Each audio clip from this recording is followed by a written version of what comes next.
బ్రేకులు ఫెయిల్ అయ్యి విద్యార్థుల ఆటోకు ప్రమాదం. వాహనదారులు స్పందించడంతో తప్పిన ప్రమాదం. రంగారెడ్డి జిల్లా షాద్నగర్ బైపాస్ రోడ్లో ఓ ప్రైవేట్ స్కూల్ నుండి విద్యార్థులను ఇంటికి తీసుకెళ్తున్న క్రమంలో బ్రేకులు ఫెయిల్ అయ్యి రోడ్డు కిందకు వెళ్లి 2 స్తంభాల మధ్య ఇరుక్కున్న ఆటో పెద్దగా అరవడంతో గమనించి వాహనంలో ఇరుక్కుపోయిన విద్యార్థులను రక్షించిన వాహనదారులు.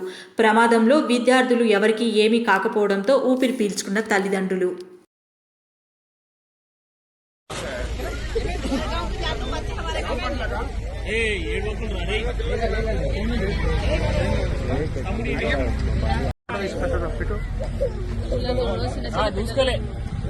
విష్ణు బాబా నీ ఆటో అయితే ఆటో అయితే